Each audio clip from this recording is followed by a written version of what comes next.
Okay, so this is the passenger side. Pretty much a fresh start. I finished the driver's side already. So 5-load conversion. First thing is moving the brake caliper. Got two 19 mils, one up here, one at the bottom. I can't really see it, but they're 19 mils. I already loosened it. One there, and one at the bottom there. All right, so caliper's loose. I'm gonna put the caliper here, so take off the pin here. I already loosened it. And if it's not too hard,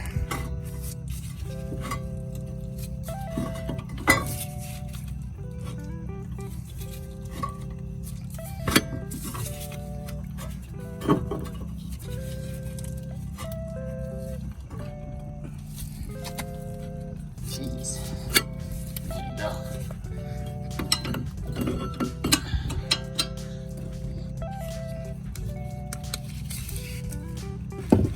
Just gonna temporarily put it there. I already popped this cap off or loosened it. Lots of grease.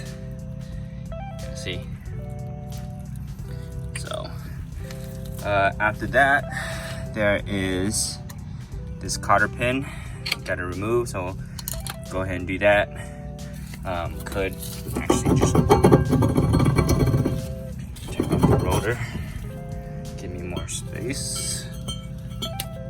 All right, so cotter pin and then the nut. So I'll go ahead and loosen those. Okay, so I straightened out the cotter pin and pretty much comes off like that. The axle nut, I loosened it and I am using a 1 3/16. So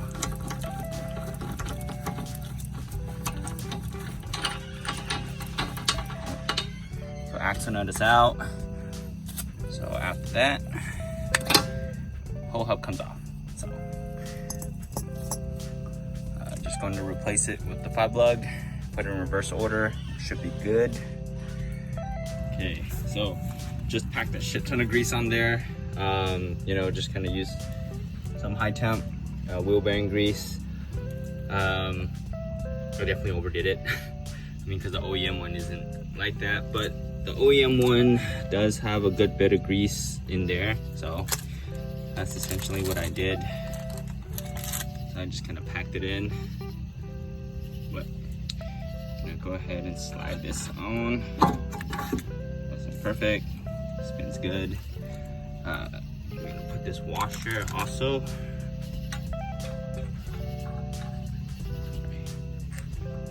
Make sure it lines up. It's kind of slotted in the center. There. Yep. And after that,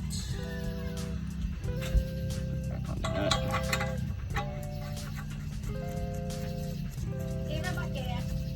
Nice. Appreciate it. All right, so just torqued the axle nut, put a new cotter pin in. So I'm gonna go ahead and put on. Ooh, 1 second. But my Willwood. But damn, I forgot. I need to cut the dust shield. So I guess I'll have to do that. So 5-lug wise, I'm done. So I'm gonna cut the brake shield next, mount my big brakes, and move on to the rear.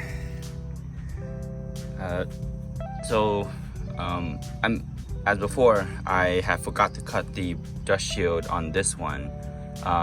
So I just took some shears and just cut little slits into them, and I'm just pretty much bending them up, as you can kind of see. Some people actually cut this lip off, but I like, you know, having a larger covering surface.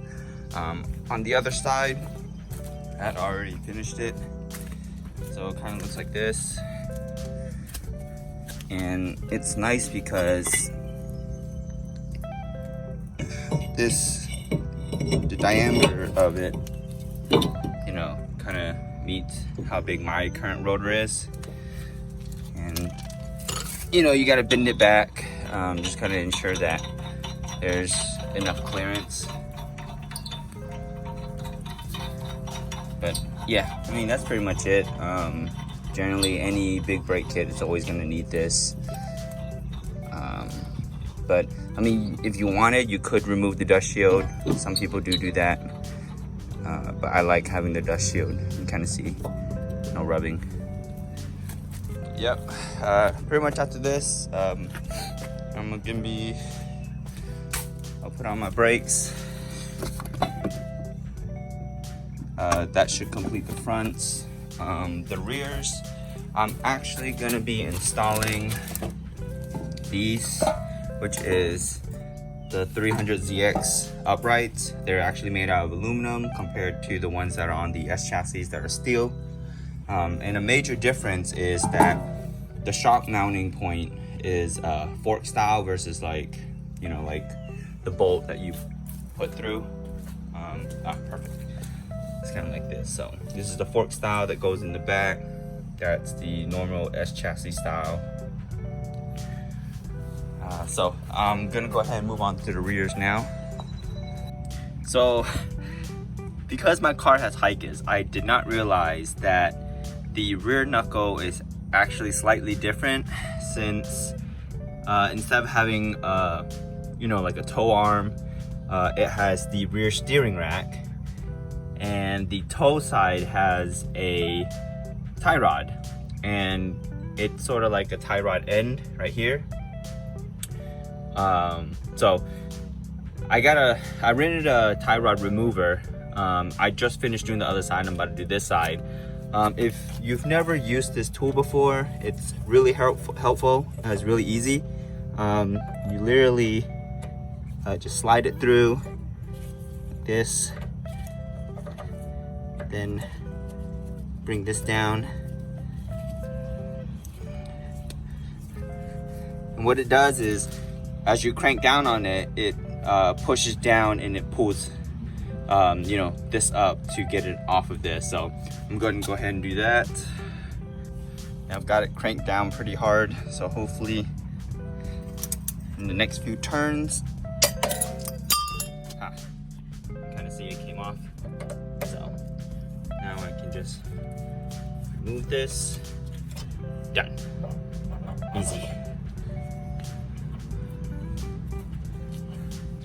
All right, so my brother Elvis has been helping me do my rears, and so he got the other side done, and we were kind of stuck on this side since the wheel bearing was, you know, had a lot of rust. So this was sitting in here and it just wouldn't come out. So yeah, we destroyed that wheel bearing. But anyhow, the wheel bearing naturally sits in there, you know, like this.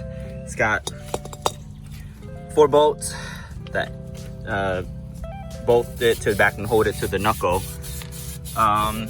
Pretty much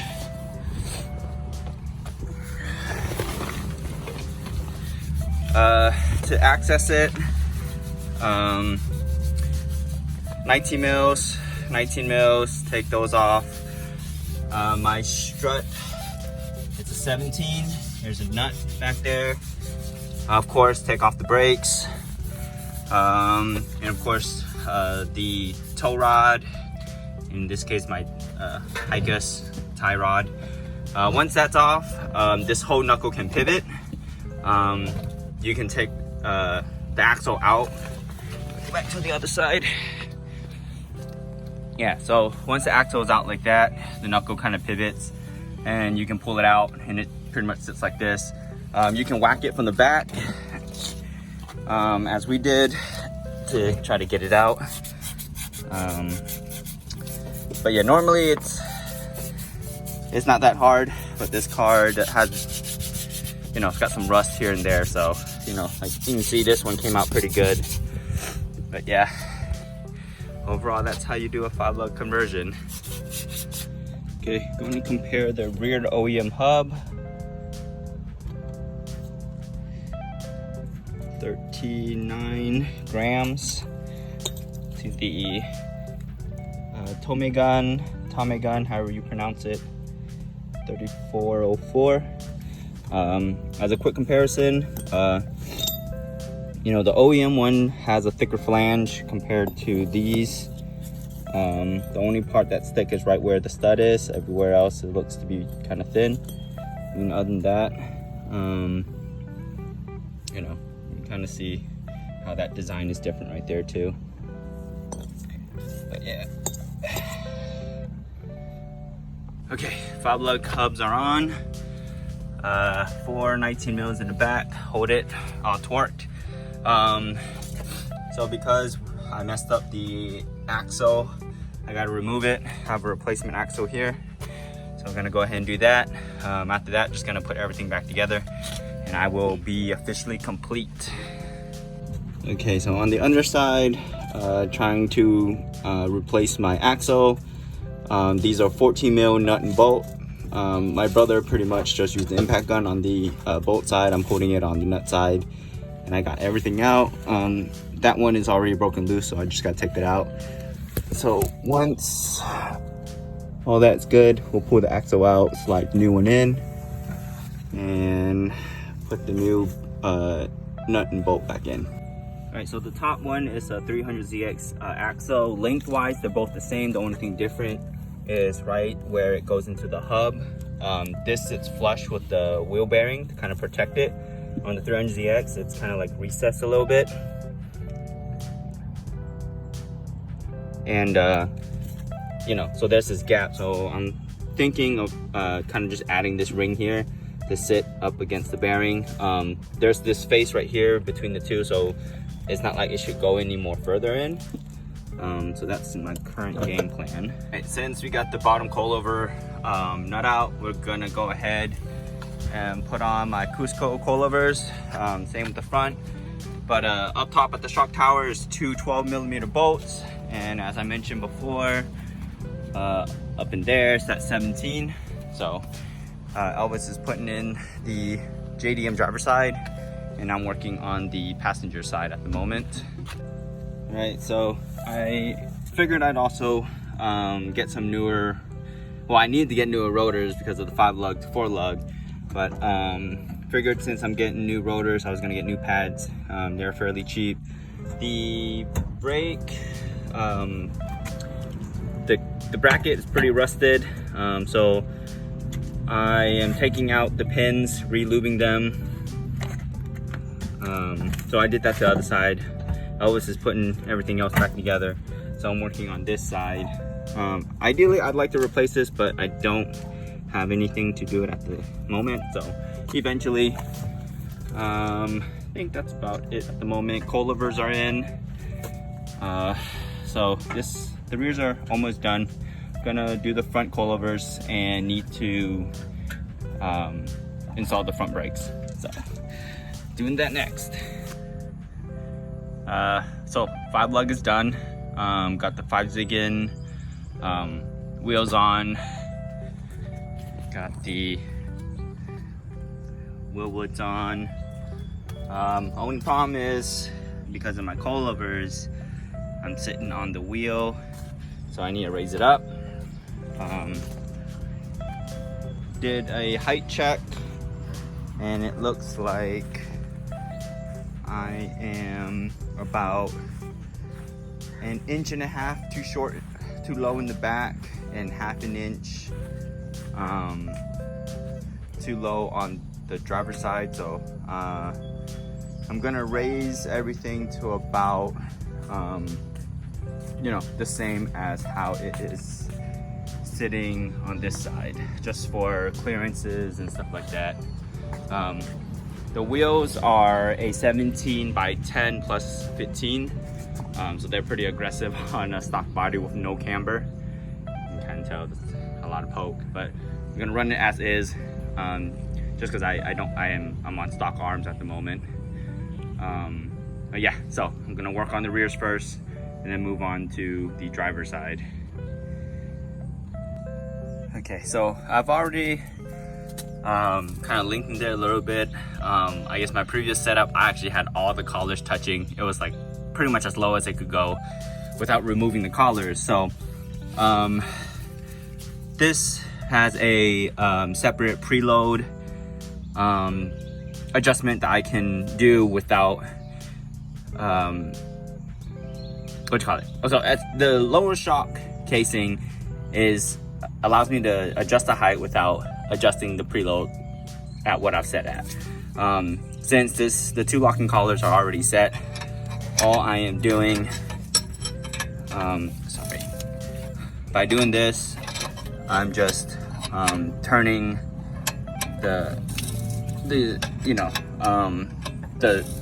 body and not the preload. Yeah, so this makes adjustment a lot easier. When I first started messing around with coilovers, I used to think that you had to take the whole thing out to adjust it, but no. You can do this to adjust it. And then what I'm doing is just I'm measuring the difference of here to make sure I get the height that I need. But yeah, I'll get back after I get everything all adjusted.